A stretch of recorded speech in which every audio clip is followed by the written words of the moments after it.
Like करें, उसके बाद सब्सक्राइब करें और बेल आइकन को दबाएं ताकि हमारे वीडियोस आप तक सबसे पहले पहुंचे। बाबा फरीद के पास एक औरत आई और आकर कहती, सरकार मेरी बेटी की शादी है, पैसों का इंतजाम नहीं, सरकार इंतजाम कर दे। अब वो अल्लाह वाले लोग, और बाबा फरीद जैसा अल्लाह वाला, बाबा फरीद जब पाकपटन में रहने गए थे शुरू में, तो एक दरख्त के नीचे कयाम था और जो कपड़ों की पोटलियां और जो सामान की गठरियां थी ना, वो रखने को जगह नहीं थी। पंजाब के लोग यानी पाकपटन के लोग बहुत सताते थे, रहने नहीं देते थे, तो सामान कहाँ रखें अपना, था तो थोड़ा ही सामान, जगह तो चाहिए, तो दरख्त पे लटका कर रखते थे सामान। अब जिसका खुद का छत ना हो उसके पास आइए क्या कहने, मेरी बेटी की शादी नहीं, शादी है, पैसे का इंतजाम नहीं। अब बाबा फरीद, ओ बाबा फरीद, फरीद मतलब फरीद, ये उनका नाम नहीं फरीद, उनका नाम है मसूद और उनका लक़ब है फरीद। फरीद का मतलब होता है यक्ता, यक्ता, बेहमता, कोई हमसर नहीं, कोई सानी नहीं। उनके दौर में वो थे फरीदुद्दीन। बुढ़िया आई, आने के बाद कहा पैसों का इंतजाम नहीं। सरकार बाबा फरीद ने कहा एक काम कर माई, वो सामने जो ढेला पड़ा है ना मिट्टी का, वो ढेला मेरे पास ला। वो ढेला लाई, फरमाया पकड़ इसको। उसने ढेला पकड़ा। बाबा फरीद ने सूरह फातिहा पढ़ी 3 बार। कितनी बार? कौन सी सूरत? सूरह फातिहा का मतलब जोर से बोलिए, अल्हम्दुलिल्लाह। सबको याद है ना? सूरह फातिहा 3 बार पढ़ी, दम किया, फरमाया इसको ढांक ले और घर जाके खोलना। ढांक लिया, घर जाकर खोला तो वो सोना बन गई।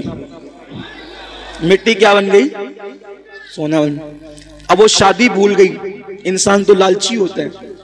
बाबा साहब ने कितना आसान तरीका बताया मिट्टी को सोना बनाने का। उसने शादी भूल गई, बोला यार एक ढेले पे अगर पढ़ना ही है सूरह फातिहा तो फिर एक ढेले पे क्या पढ़ना। वो ढेले ही जमा करती रही मिट्टी के, पूरा घर भर दिया ढेले से।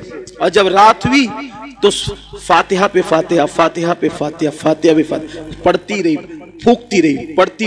रात से सुबह हो गई, वो मिट्टी के मिट्टी रही। उसने कहा बाबा साहब ने तो मेरे सामने यही पढ़ा था, इसके सिवा कुछ नहीं पढ़ा था, अब सोना बना दिया। और मैं रात भर पढ़ी, गुस्से में सुबह आई, कहा सरकार क्या बात है ये?